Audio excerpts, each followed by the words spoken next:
مساء الخير وأهلا وسهلا بكم إلى هذه الحلقة الجديدة من برنامج من واشنطن. معي أنا هدي العويس على قناة عدن المستقلة. تطورات سياسية كثيرة شهدتها الساحتين اليمنية والجنوبية الأسبوع الماضي. من أهم هذه التطورات هي أن الحوثي قام باقتحام السفارة الأمريكية المهجورة في صنعاء، وقدم الأمر لنا على أنه عمل بطولي وأنه خطوة جديدة في مشوار الصمود والتصدي وتحدي الهيمنة الأمريكية اللي يقوم بها الحوثي. طبعا ما قام به الحوثي هو أنه دخل إلى مبنى مهجور أصلا وقام بأسر أشخاص هم مواطنين يمنيين موظفين في هذه السفارة الأمريكية المهجورة، ليكون هؤلاء الموظفين ضحايا جدد من الضحايا اليمنيين اللي دائما يدفعوا ثمن إجرام الحوثي وعملياته العبثية. من التطورات الأخرى الهامة أيضا هي الأخبار عن إعادة تموضع قوات سعودية، أمر حدث في الأيام الماضية في اليمن وكثر الحديث عنه، وطبعا سنتحدث عنه اليوم، بالإضافة إلى أيضا تطور هام وهو دعوة جديدة هامة جدا وجهت إلى السيد الرئيس عيدروس الزبيدي رئيس المجلس الانتقالي الجنوبي اللي حضر في الرياض، وطبعا في فترة هامة جدا بحسب مراقبين كثر هي فترة يتم من خلالها رسم تسوية نهائية لشكل اليمن ما بعد الحرب، وكيف سيكون أيضا شكل الجنوب، وكيف ستكون التطورات، ومن سيمسك بزمام الأمور في الجنوب وأيضا في الشمال بعد الانتهاء من هذه الحرب وطي صفحتها. سنتحدث عن كل هذه التطورات الهامة في حلقتنا اليوم مع الدكتور ستيفن داي، وهو مختص الشأن الجنوبي في معهد دراسات الشرق الأوسط في واشنطن، ينضم إلينا من واشنطن. ولاحقا سينضم إلينا الأستاذ هاني غرابة، وهو المحلل السياسي المصري المختص في شؤون مكافحة الإرهاب، طبعا ينضم إلينا من العاصمة المصرية القاهرة. ابقوا معنا. أهلا وسهلا بك دكتور ستيفن، وشكرا لانضمامك لنا اليوم رغم العارض الصحي، نتمنى أن تكون بخير. دكتور ستيفن، الحوثي قام باقتحام السفارة الأمريكية المهجورة في صنعاء، لماذا أقدم الحوثي على هذه الخطوة اليوم برأيك، وكيف نظر إلى هذه الخطوة في واشنطن؟ Yes, I've read a few reports of what happened, and of course, this is not like other attacks on the American embassy in Sana'a in the past, because the United States closed the embassy for all intents and purposes back in February of 2015.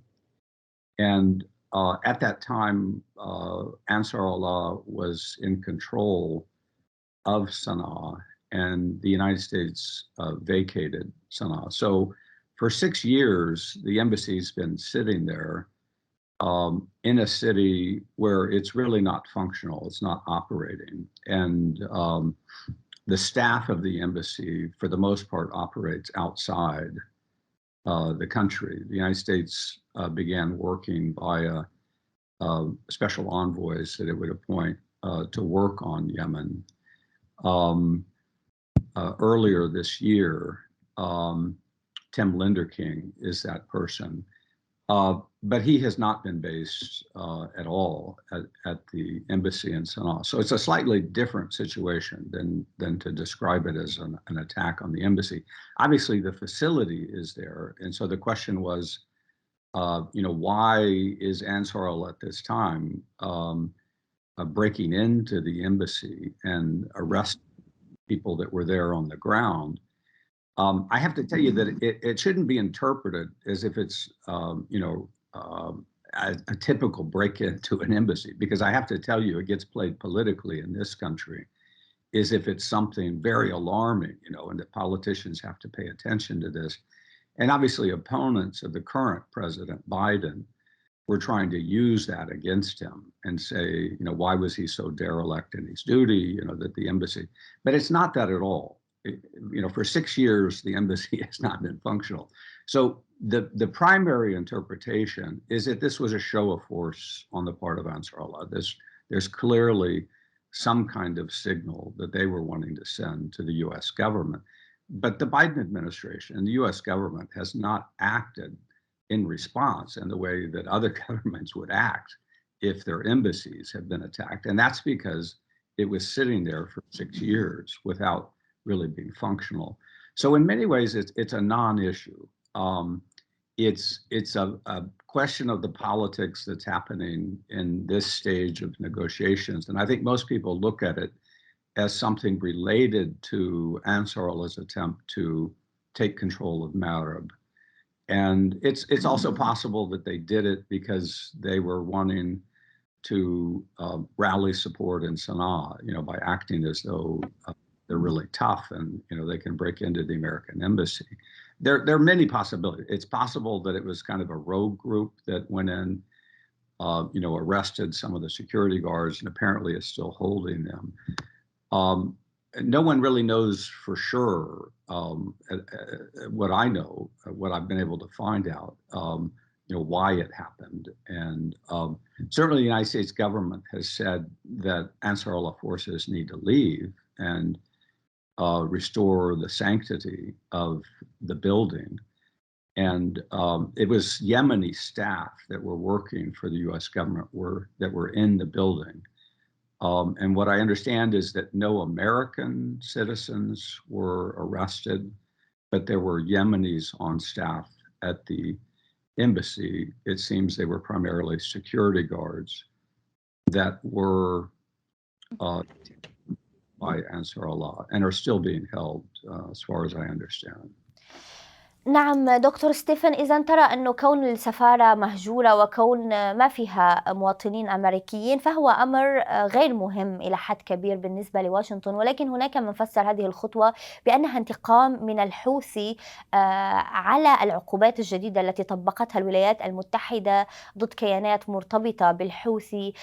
خطوات أخرى أخذتها أمريكا مثل ما ذكرنا اليوم في مقدمتنا، وهي أنها مررت صفقة سلاح جديدة للسعودية أيضا أزعجت الحوثي وأرسلت رسائل بأن الولايات المتحدة مع السعودية وليست مع الحوثي في هذه الحرب. هل يئست إدارة جو بايدن من الحلول السياسية والدبلوماسية لوقف الحرب وبدأت تسير مرة أخرى في أسلوب الضغط والتصعيد مع الحوثي؟ Yeah, it does seem like the Biden administration is moving in a different direction. They're frustrated that they haven't been able to achieve anything through diplomacy. When they came into office in January, they signaled, I think, beyond what Ansar Allah leaders were hoping they would see from the new administration coming in, that the U.S. is wanting to talk and find a way to end the war. And they thought that they would receive from Ansar Allah leaders a hand in response, reaching out to negotiate. But as everyone knows, throughout this year, Ansar Allah has been stepping up its attempts to attack the legitimacy, the Yemeni government base at Marib. And over the last, 10 months, the United States has, along with allies, been calling for Ansar Allah to stop the assaults on Marib. So I think you have to read it that way, that they're giving up on diplomacy. They're understanding that they need to apply some pressure to Ansar Allah leaders. And that remains to be seen how that plays out in the coming weeks. نعم دكتور ستيفن، هذا الأسبوع روب مالي المبعوث الأمريكي إلى إيران وليندر كينغ المبعوث الأمريكي إلى اليمن ولويد أوستن وزير الدفاع الأمريكي، الثلاثة هم في زيارة للشرق الأوسط ولدول عربية في مقدمتها السعودية والإمارات والبحرين. كيف تقرأ هذه الزيارات؟ هي طبعا مرتبطة بالمحادثات المرتقبة مع إيران حول البرنامج النووي، وأيضا هي مرتبطة بالحرب في اليمن. كيف تقرأ هذه الزيارات وكيف ستؤثر على المشهد في اليمن؟ I think it's a good thing, and all sides need to be in conversation and dialogue. I think there are limited ways that the Biden administration can use leverage with the government in Tehran. And I think there are limited ways that the government in Tehran can exercise leverage over Ansar Allah leaders in Sana'a. So I'm not sure what will come of it. I mean, it's not the first time, and everyone is anticipating that there are these talks and dialogue going on. The Biden administration, when it came into office, also extended a hand to Iranian leaders, as it did to leaders of Ansar Allah in Sana'a when it came into office, and signaled that it was intending to restart negotiations that the last administration stopped. So I think they're doing the right things. They're sending the signals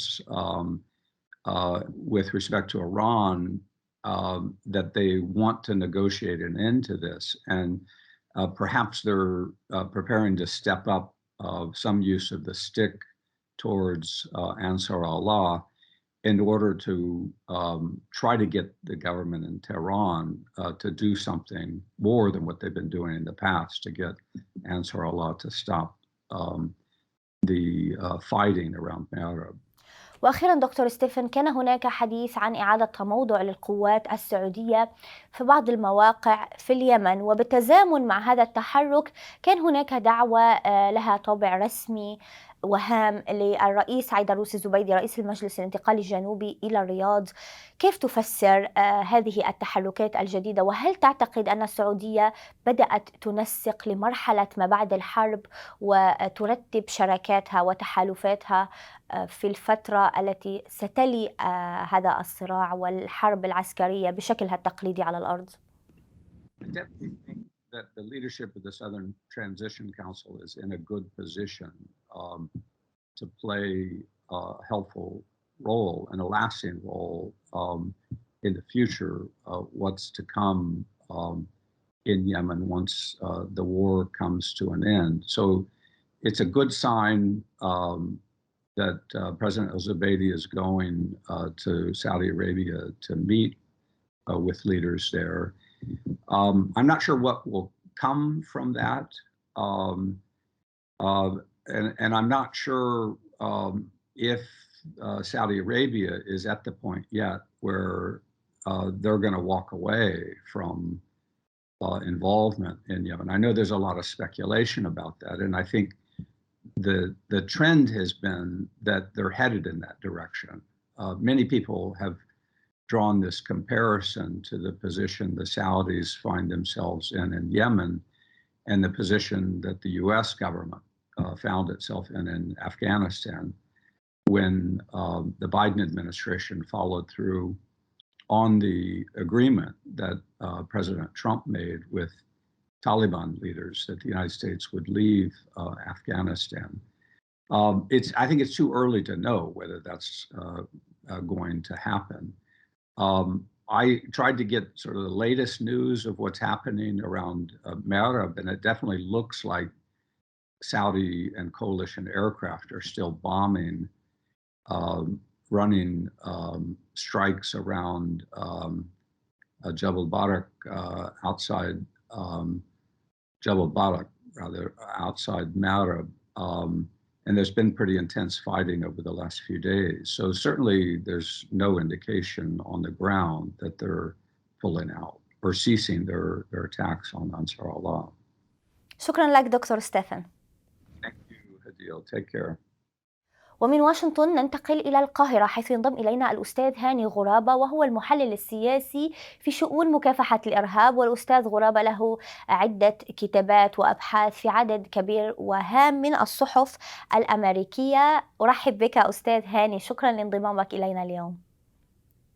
أستاذ هاني، يبدو أن واشنطن في هذه المرحلة مهتمة جدا بكبح المخاطر التي تتسبب بها إيران في المنطقة، وفي مقدمتها المخاوف من البرنامج النووي الإيراني. لذلك ثلاثة من أرفع المسؤولين في الحكومة الأمريكية، مسؤولين من الخارجية ووزير الدفاع الأمريكي في الشرق الأوسط هذا الأسبوع، كل هذا لأجل التنسيق مع الحلفاء في الدول العربية قبل انطلاق الجولة جديدة من المحادثات مع إيران. برأيك لو كان هناك توصل إلى تسوية أمريكية إيرانية حول الاتفاق النووي الإيراني، هل سينعكس هذا إيجابا على الدول التي تسيطر إيران نوعا ما فيها، وطبعا في مقدمتها اليمن؟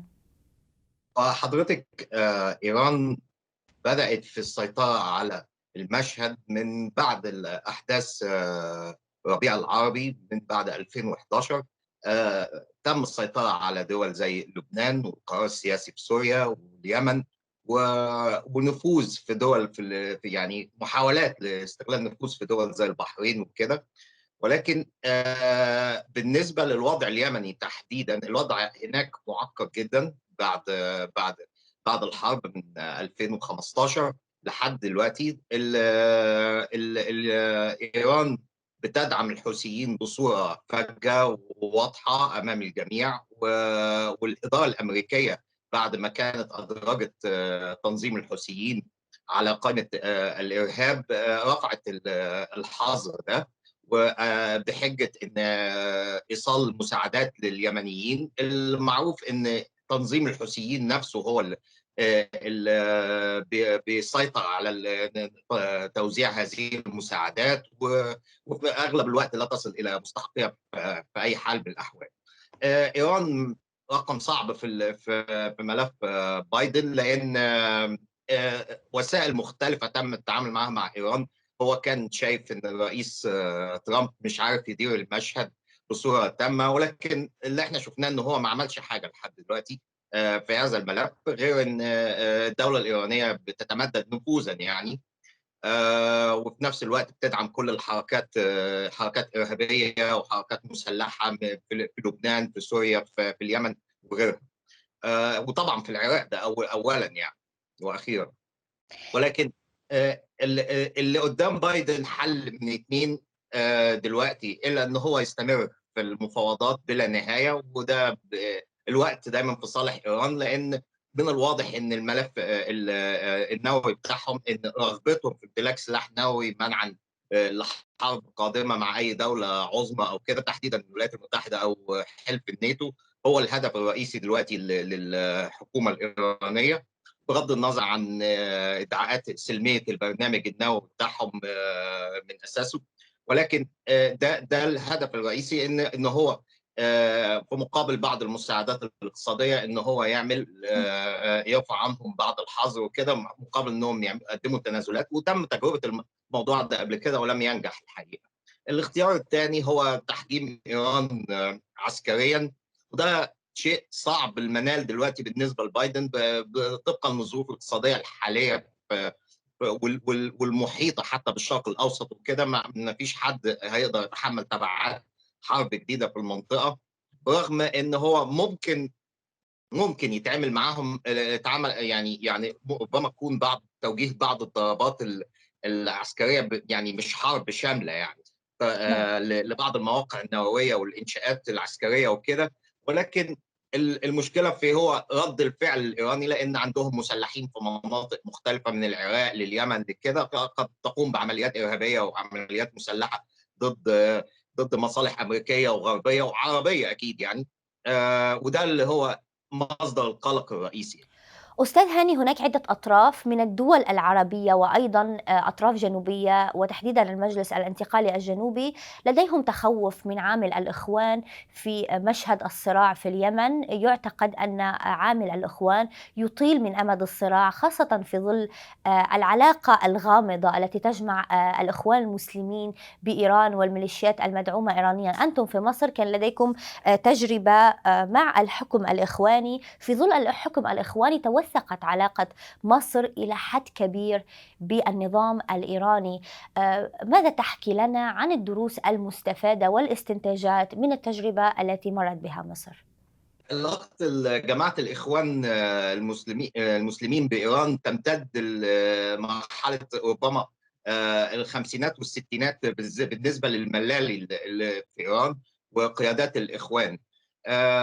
كان في اتصالات بالخميني في فرنسا قبل ما توليه الحكم في إيران سنة 79. قبل الثورة الإسلامية في إيران أو ما تسمى الثورة الإسلامية، والعلاقة امتدت أكتر بعد وصولهم للحكم، لأن كان حصل في عهد الرئيس الأمريكي كارتر عقوبات بسبب أزمة الرهائن في السفارة الأمريكية، عقوبات شديدة، وكان عن طريق بعض رجال الأعمال الإخوانيين كانوا بيقدروا يستوردوا بعض المواد الخام المطلوبة من حديد وصلب وأغذية وكده عن طريق وسطاء في أوروبا، سواء كان بيجيبوا الحاجات دي من دول أوروبا الشرقية أو روسيا أو كده، عن طريق طرف ثالث وطرف رابع أحيانا يعني. فالعلاقة امتدت علاقة شراكة. التنظيم الدولي وقياداته كلها كانت بتروح لإيران بصورة شبه سنوية، بتحضر اجتماعات هناك مع القيادات الإيرانية. فمن الطبيعي كان إن أول ما تولى الإخوان الحكم في سنة 2012 إن تمتد يعني العلاقات تعود تاني لفترة وجيزة، والحمد لله يعني كانت فترة صعبة. الرئيس الإيراني كان أول كان أحمدي نژاد، كان زار مصر وزار الأزهر، ودي كانت حاجة كانت غريبة كانت في وقتها يعني، وكان في حصل نوع من التقارب، ولكن طبعا التقارب ده أزعج دول كثيرة غربا وشرقا يعني، وما كانش مفهوم التقارب ده على أساس إيه أصلا، لأن إيران لم تكن لديها ما تقدمه لمصر، هي كان مجرد نوع من رد الجميل للإيرانيين من الإخوان، إن هم يعني إيه ساعدوهم في فترة طويلة كانوا مستبعدين فيها من مصر. ولا زال النظام الإيراني يؤيد الإخوان في كل المنطقة، سواء من بالإخوان كتنظيمهم الرئيسي في السابق في مصر وفي أوروبا، أو تنظيماتهم الفرعية زي حماس وغيرها. فده العلاقة ترجع إلى هذا الوقت. من الطبيعي إن هيكون لو في إخوان في اليمن هتكون علاقاتهم قريبة من الإيرانيين، وبصورة كبيرة الإخوان بيسيطروا بصورة كبيرة في اليمن في الوقت الحالي. نعم، حضرتك ذكرت التخوف الذي استشعرته الدول العربية حين رأت أن مصر اللي كان يحكمها الإخوان المسلمين تقاربت مع إيران، وبالتالي كان هناك تحركات عربية أيضا لتجنب هذا الواقع. هل ممكن أن نرى أيضا تحركات عربية لتحييد الإخوان من المشهد اليمني، وإن لم يكن الآن وفورا وسط الصراع، ربما لاحقا؟ ما رأيك؟ هو دلوقتي تعتمد الوضع تعقد جدا بصوره كبيره عن لما بدات الحرب دي، او ربما قبلها بسنه، لان دلوقتي الاخوان كتنظيم فعلي محطوطين كجماعات ارهابيه في كل من مصر والسعوديه والامارات والبحرين ودول اخرى. وحتى يعني في الدول يعني قربت تضعهم في نفس القائمه زي تونس وغيرها. فعشان يحصل تحرك عربي في صالح تنظيم يعمل يعتبر كواجهه للاخوان في اليمن، ده مش هيتم بصوره بسيطه، ولكن السياسه فيها امور براجماتيه كتيره، على اساس ان الحد من تنظيم من توغل الحوثيين في اليمن ربما يضطر للتعامل مع حزب الاصلاح في اليمن بشروط طبعا وبحدود، ولكن كانفتاح عام على جبهه تمثل الاخوان في اليمن، ده مش لن يستسيغه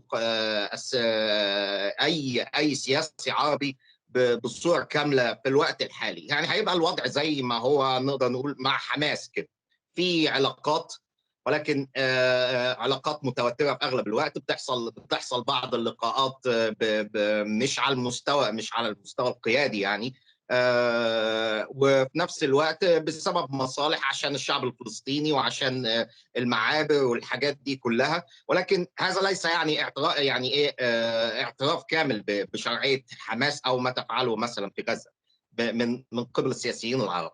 فالفكرة قد يحدث نفس الشيء ده. قد تدعم بعض الدول العربية جبهة الإصلاح بحدود وبشروط واضحة، لأن يعني مش هيقفل مشكلة في دولة ما ويفتح مشكلة في دولة تانية، وبالذات بالنسبة لمتخذ القرار السعودي في اللحظة دي. صاحب القرار السعودي لا عنده مشكلة كبيرة في التعامل مع ده، لأن لم تحسم الحرب لحد دلوقتي عسكريا، وقد يحتاج إلى دعم حليف مثل جبهة الإصلاح، ولكن برضه هتبقى في بحدود وشروط واضحة. الهدف دلوقتي هو تحجيم الحوثي وهزيمة الحوثي، لأن وجوده كمنظمة إرهابية خطر على ليس فقط على السعودية بل على المنطقة كلها، وخصوصا وجود اليمن في منطقة باب المندب ومسار التجارة الدولية، فده خطر على المنطقة كلها. أستاذ هاني، اليوم الدول العربية تشعر أن الولايات المتحدة تنظر أكثر باتجاه منافستها مع الصين ويبعدها ويشغلها هذا عن منطقة الشرق الأوسط، لذلك الدول العربية تأخذ زمام المبادرة وتحاول أن تصيغ الشكل النهائي لعدد من الصراعات بشكل يحل ويجيب على مخاوف الدول العربية من عدة عوامل ومنها الإخوان المسلمين. لذلك رأينا وزير الخارجية الإماراتي يزور دمشق. كيف تقرأ هذه الزيارة في إطار النظرة العربية العامة لتنظيم الإخوان المسلمين، خاصة أن المعارضة السورية إلى حد كبير كانت متهمة من قبل بعض الدول العربية بأنه في السنوات الأخيرة سيطر عليها الإخوان المسلمين بشكل شبه كامل؟ هو بصورة عامة تواجد تنظيمي لجماعات متطرفة زي داعش أو القاعدة أو ما يتبعها من جماعات بتنفصل عنها من وقت لآخر، أو التواجد بتاع منظمات تبع الإخوان العسكرية، ده يقلق أي صانع قرار عربي، ويجعله لازم يتخذ بعض ما كان يمكن أن يكون مستحيلا من بضع سنوات، ولكن يبدو بأكثر قبولا الآن. هو مثلا زيارة المسؤولين الإماراتيين لسوريا لا تعني بالضرورة إن هو يعني مؤيد لكل ما هو يتخذ من قرارات سورية أو كده، لكن الوضع الحالي يعني صعب ومعقد، إن يجب هزيمة كل الجماعات المتطرفة الجهادية سواء في سوريا أو في العراق أو في اليمن أو غيرها، وبالتالي الحكومات ذات اللي بتحارب كده لازم التعامل معها حتى على مضض. فهو ده توجه مش مستغرب في الوقت الحالي. هي السياسة فيها لازم يكون فيها بعض البراغماتية في بعض الأحيان، وزي المثل اللي أنا قلته لحضرتك إن مصر مثلا بتتعامل مع حماس، بس مش معنى كده إنها مؤيدة لحماس ولا مدياها الشرعية المطلوبة أو كده، لأنها يعني كمنظمة تتبع تنظيم دولي إرهابي وقامت بعمليات مسلحة وقامت بأعمال إرهابية وتسببت في الكثير من القتلى في مصر في سيناء، وده واضح للجميع ومعروف للجميع، ولكن بتتعامل مع مضض لصالح الشعب الفلسطيني أو لصالح فتح المعابر لوصول مساعدات أو دخول بعض المواطنين الفلسطينيين وخروجهم وكده. فبالتالي ان كون الامارات تتعامل مع سوريا في الوقت الحالي بعد فتره قطيعه حوالي 10 سنوات كده، ده مش مستغرب جدا، لان في الوضع الحالي يعني لازم الواحد يفكر فيما هو قادم. هل هبقى ضد بشار الاسد في اللحظه دي وهدعم جماعات ارهابيه زي داعش وكده انها توصل للحكم في دمشق؟ مستحيل. وبما ان لا يوجد بديل فعلي على الارض مما يسمى جماعات مسلحه معارضه وغيره قادر على قلب الوضع او كده، فالسياسه البراغماتيه في الوضع الحالي تستدعي مثل هذه الخطوات. برأيك انتهى العصر الذهبي للإخوان في أمريكا ومحاولات تصويرهم على أنهم جماعة تناضل لأجل الديمقراطية في الشرق الأوسط؟ هل انكشفت هذه الرواية لصانع القرار الأمريكي؟ وللأسف ما انتهتش. لا يعني يوجد في الحزب الديمقراطي الكثيرين من يعتقدون في مثل هذا التوجه الغريب يعني، واغلبهم لم يقرأ اي شيء عن الاخوان او عن تاريخهم او كده، او في خلط ومتعمد صدرته جماعات الاخوان في الولايات المتحده على انهم ناس مسلمين بس محافظين كده وكده.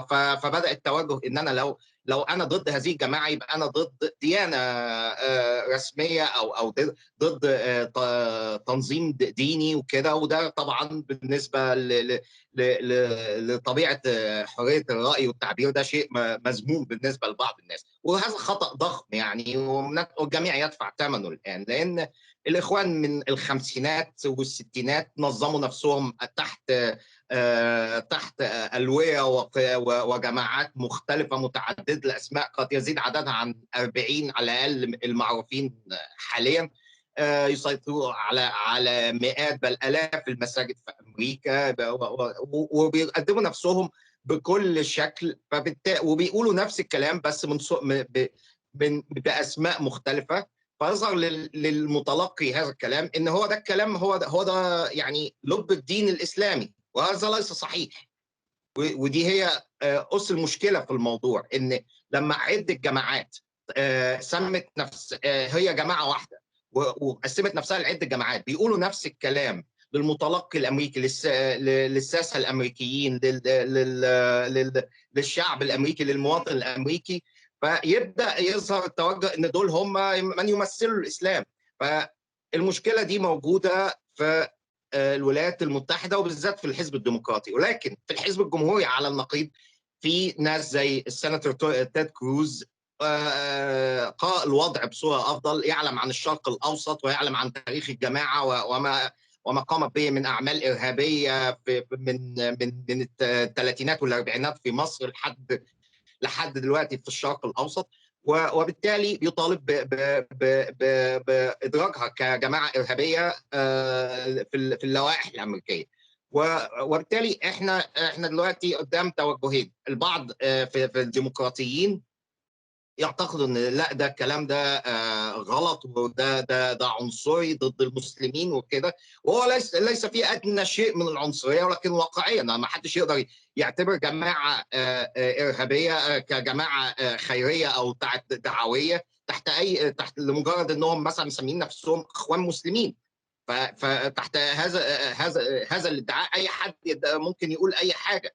فالفكره بقى دلوقتي ان تيد كروز ربما بعد فتره ويعني يحاول يصنع بعض من الراي العام، وفي نفس الوقت من مثله في الحزب الجمهوري وغيرهم من الاندبندنس وكده، ان ممكن نصل الى لقرار ان ربما يتم ادراج الاخوان.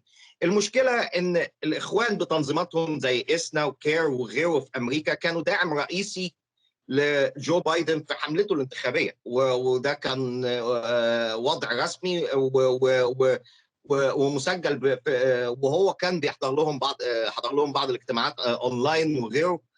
وجزء كبير من الاداره الامريكيه معتبره ان الجماعات اللي تابعه للاخوان دي هي سندها في الشارع، بالذات مع الاقليه المسلمه في امريكا. فهم معتبرين ان دي حرب بيشنها الجمهوريين ضد مصالح الديمقراطيين، فمش هيتجاوبوا بسهوله في الموضوع ده الا بقى القله التي تعلم الكثير عن الاخوان المسلمين، وهم قله قليله من اصحاب القرار في الحزب الديمقراطي. وهل يوجد تحركات مضادة لهذه التحركات السياسية الإخوانية في أمريكا؟ يعني تحركات من جاليات عربية ومسلمة توضح أن الموقف المسلم العام ليس بالضرورة متماهي مع مواقف الإخوان، وليس بالضرورة أن الإخوان يعبرون عن موقف المجتمعات المسلمة؟ هو في بعض الجماعات اللي بدأت يعني كمسلمين ضد الأسلمة أو ضد الإسلاميين، اللي هم عايزين يظهروا جوهر الدين الإسلامي الصحيح، بعيدا عن التطرف، بعيدا عن الفتاوى الجهادية، بعيدا عن تكفير الغرب، بعيدا عن كل هذه المصطلحات والمسميات اللي أدخلها الإسلاميين في القاموس السياسي بتاعهم، وبقت جزء من طريقة تفكيرهم وتعاملهم مع الغرب، إنه هو عايش في دولة وبيدعي إنها كافرة ويجب تغيير نظام حكمها. بعض التوجه ده بدأ مؤخرا، ولكنه يحتاج إلى بعض الوقت، لأن الإخوان كان عندهم حوالي 40-50 سنة ينظموا نفسهم بصورة ضخمة في ولايات مختلفة. فهتلاقي فروع لكير مثلا في شيكاغو، في لوس أنجلوس، في نيويورك، في كل منطقة. ولكن التوجه موجود، بس هيحتاج ربما سنوات، وهيحتاج جزء كبير من الأمريكيين المسلمين أصحاب التوجه التقليدي أو العلماني أو غيره إنهم يتكلموا أكتر، ودول للأسف لحد اللحظة دي قلة بسيطة. ولكن ربما مع مرور الوقت ومع ربما يزداد عددهم ويكون يقدموا صورة صحيحة عن الدين الإسلامي في المجتمع الغربي، بعيدا عن التوجهات السياسية والتلاعب بالمشاعر والدين واختراع المشاكل في أوقات كتيرة اللي بتعمله كير ضد المجتمع الأمريكي وكده. وده للأسف كمان بيعمل رد فعل عكسي، بمعنى ان انا كل حاجه بتعتبرها منظمه كير موجهه ضد الاسلام، فبتعمل رد فعل عكسي عن الناس. ان دي مثلا بالمصري كده الناس بتتلكك، يعني بتدوروا لنا على مشاكل، انتوا عايزين تغيروا المجتمع بتاعنا عشان تطوعوه زي بتاعكم، ويعني احنا مش ملتزمين بهذه القواعد، يعني ده التفكير الغربيين عنه. فكلما اسرع بعض المسلمين من ذوي التوجهات المعتدله في الحديث عن الموضوع ده، كلما كان افضل للمسلمين في امريكا ومستقبلهم عامه كاقليه هناك. واعتقد ان ده ربما بصوره او اخرى هينعكس على صاحب القرار السياسي لما يعرف ان هو الجماعات اللي بتأيده دي لا تمثل الاسلام في شيء، ومجرد جماعات سياسيه لها امتدادات فروع في 80 دوله بتلعب لعبه سياسيه كبيره يعني. شكرا لك أستاذ هاني. أهلا بك، شكرا. وفي الختام شكرا لكل متابعي برنامج من واشنطن. ألقاكم في حلقة جديدة الأسبوع المقبل. تابعونا دائما على قناة المستقلة. إلى اللقاء.